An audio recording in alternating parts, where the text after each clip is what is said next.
Facing a crisis at the Sewerage and Water Board, with most of the leadership either fired or retired since the August 5th flooding, Mayor Mitch Landrieu is dedicating over $6 million to hiring emergency managers and staff for the agency, including emergency team leader Paul Rainwater. My job is to focus, kind of really looking forward to make as many improvements as I can before I leave on November 30th. But what happens after they go November 30th? Well, this week, the city began the process of hiring a private staffing consultant.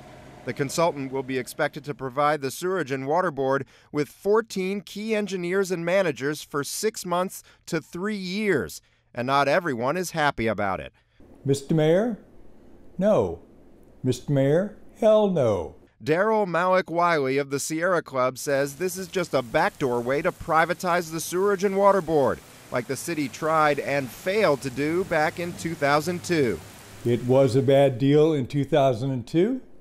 It's a worse deal in 2017. Once you privatize something, you're thinking more about what it costs, what the cost is to make profit, as opposed to making sure a system is in place that's safe for the people, safe for the community, and it is best for the community, not necessarily best for the bottom line. But the city's civil service hiring process hasn't served the community well either, with more than 300 jobs sitting unfilled, leading to a huge maintenance backlog and critical equipment that doesn't work. Isn't Landrieu forced to do something like this to deal with the fact that civil service has not been able to hire these people? Well, then let's look at civil service and figure out what pay rate they're talking about. We asked the mayor about these privatization concerns in August, back when he first hired Rainwater and the emergency management team.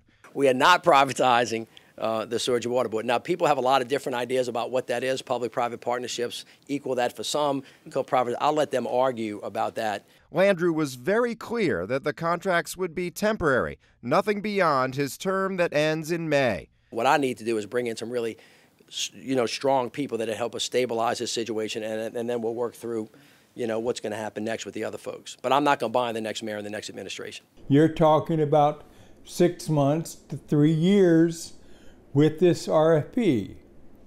That sounds like tying the hands of anybody and a council into the future. Now, there will be a pre-bid conference for the staffing contract Friday. The Sierra Club says it plans to put in a bid and hold a press conference calling on the City Council to stop the contract from moving forward.